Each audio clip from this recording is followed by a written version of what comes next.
비노바 바베 간디를 만나다. 1. 혁명과 평화의 통합.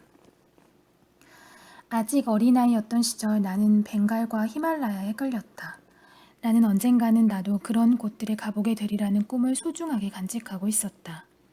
벵갈에서 나를 불렀던 것은 반대의 마타람으로 상징되는 커다란 물결이었고, 히말라야에서 나를 불렀던 것은 지나나요가였다. 1916년에 집을 떠날 때 나는 히말라야에도 가고 싶었고 벵갈에도 가고 싶었다. 카시라는 도시는 그 두 곳으로 가는 길목에 있었고 나는 우연히 그곳으로 가게 되었다. 간디 선생은 바라나시 힌두 대학교의 개교 행사에 참석했다. 나는 그 자리에서 간디 선생이 했다는 감동적인 연설에 관한 신문 기사를 읽었다. 그 연설을 들은 청중 중에는 유명한 학자, 촌장과 주지사도 있었고 특히 총독까지 자리하고 있었다. 나는 가슴이 뭉클해졌다.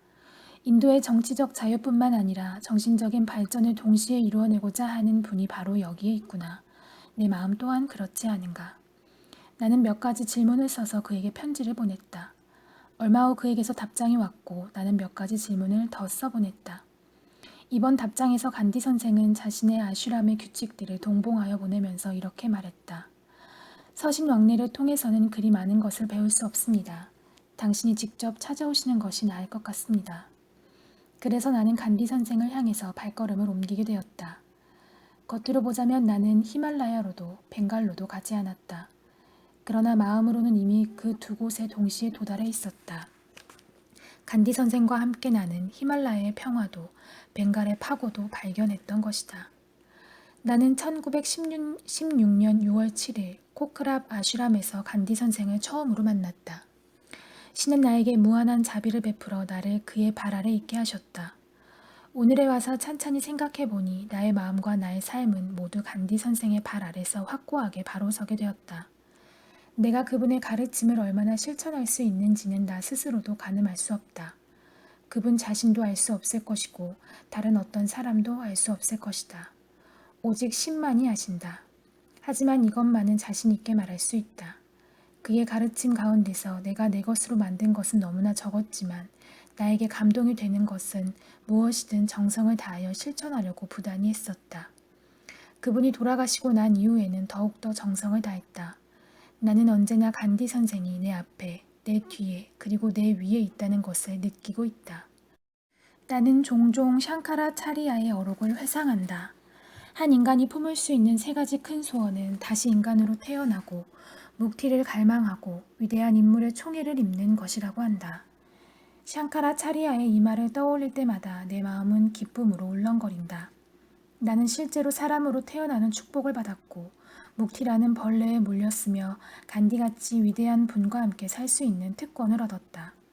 책들 가운데서 성인이나 마하트마의 이야기를 읽는 것과 그런 분들과 함께 살고 그들의 지도를 받으며 일하고 그들의 삶을 옆에서 지켜보는 것은 비교도 할 수 없는 전혀 다른 일이다. 이런 특권이 나에게 주어진 것은 크나큰 행운이었다. 나는 간디 선생이 나를 시험한 일이 있었는지 없었는지는 알지 못한다. 그러나 나는 그분 모르게 그를 철저히 시험했다. 만일 그에게서 부족한 점을 발견한다면 그를 떠날 작정이었다. 그러나 만일 그가 나를 시험했다면 나에게서 어떤 단점을 발견했더라도 그는 나를 데리고 있었을 것이다. 간디 선생은 끊임없이 자신은 불완전하고 부족한 사람이라고 말했다. 그것은 사실이다. 그는 진실하지 않은 것을 말하는 방법을 알지 못했다. 그는 진리의 신봉자였다. 내가 만난 사람들 가운데는 자신을 묵타스, 곧 완전한 인간이라고 생각하는 사람도 많았다. 그러나 나는 그런 사람들에게는 전혀 끌리지 않았다. 그런데 이상하게도 자신을 불완전하다고 생각했던 선생은 나를 끌어당겼다.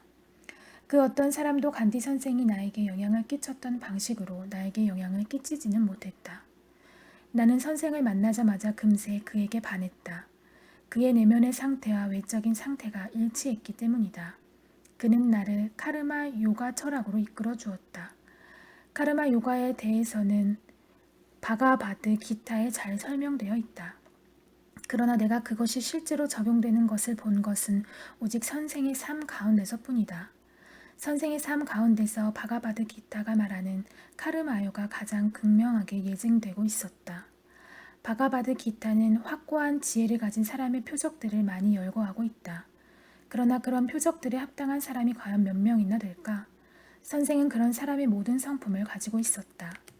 그런 사람과 함께 일하고 함께 살 수 있다는 것은 나에게 주어진 특별한 혜택이었다. 큰 나무의 그늘 아래 있는 작은 식물들은 그 큰 나무가 영양분을 빼앗아 가기 때문에 제대로 자라지 못하는 것과 마찬가지로 사람도 큰 인물의 보호 아래 있으면 성장에 방해를 받는다고 한다. 그러나 그 나무의 비유는 위대한 인물들에게는 해당하지 않는다. 그들의 날개 아래서 사는 자들은 암소 우리 안에서 사는 송아지들과 같다.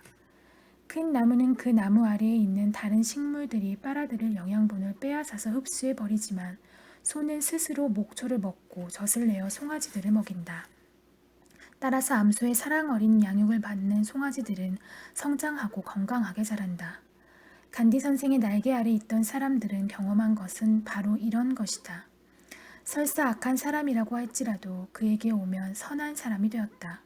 소심한 사람도 그에게 오면 두려움을 모르는 용감한 사람이 되었다. 그를 통하여 수많은 사람이 영예를 얻었다. 그러나 정작 그는 자신을 모든 사람 가운데 가장 보잘것없는 사람이라고 생각했다. 1916년 그에게 갔을 때 나는 21살의 애송이에 지나지 않았다. 나는 학교에를 불타는 소년으로 그를 찾아갔다.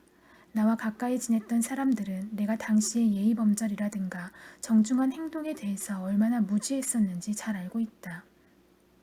나는 천성이 길들여지지 않은 야생마 같은 사람이었다. 내 안에서 격렬하게 치솟고 있던 분노와 탐욕의 불길을 진정시켜준 분은 바로 간디 선생이었다.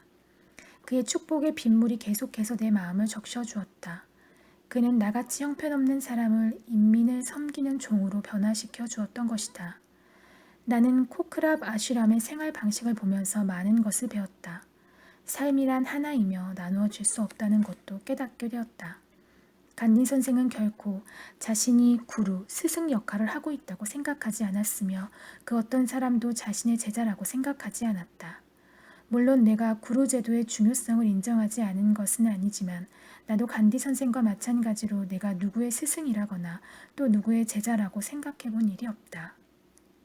우리는 단순히 외적인 면으로 또는 단 한마디의 말이나 손길로 제자를 변화시킬 수 있는 사람이 바로 스승이라고 생각할 수 있다.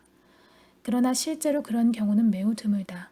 나는 실생활에서 그런 스승을 보지 못했다. 스승과 제자 사이에 대해서 장황하게 이야기를 늘어놓을 필요도 없이 나는 한마디로 이렇게 말하고 싶다. 내가 선생의 발 아래서 배운 것은 지금까지도 모두 나에게 도움이 되고 있다고. 내가 벌였던 부단 운동과 그람단 운동의 바탕에는 내가 오래전에 아슈람에서 행했던 사다나 수행이 있었다. 내가 코크랍 아슈람에 들어가기 전에 행했던 사다나는 순전히 감정적인 것이었다. 그 이후 아슈람에서 수행한 사다나를 통하여 나는 새로운 눈을 얻게 되었다. 이것은 선생으로부터 온 축복이었다. 선생에게로 간 이후 나는 사다나를 수행하면서 32년의 세월을 보냈다. 나의 사색과 독서는 계속 정신적인 것이었다. 그러나 그 사다나는 행동과 분리된 것이 아니었다. 나는 정치적 사건들을 주목하고 있었고 사회 현장에서 일어나는 발전들에 대해서 계속 소식을 듣고 있었다. 간디 선생이 저술한 것이면 무엇이든지 그것은 나에게 지침이 되었다. 나는 그의 이념들을 아주 세심하게 연구했고 그 이념들에 따라서 행동하려고 최선을 다했다. 그렇게 하여 나는 하임사, 비폭력의 오묘한 길을 발견하게 되었다. 바가바타 다르마에는 간디 선생이 발견한 아힘사의 길에도 똑같이 적용될 수 있는 아름다운 송시 한 편이 기록되어 있다. 그 시의 내용은 이렇다. 바가바타 다르마는 이러하니 믿음을 가지고 그 길을 추구하는 사람은 결코 넘어져 잘못에 빠지지 않으리라. 그 길은 마치 눈을 감고 걷거나 뛰어도 결코 넘어지지 않는 그런 길과 같으니. 이 시는 아름답고 소박하여 마치 선생이 우리에게 보여주신 길을 이야기하고 있는 것만 같다. 만일 우리가 사르보다야 사회 질서를 세우려고 한다면 이것은 우리가 반드시 선택해야 할 길이다.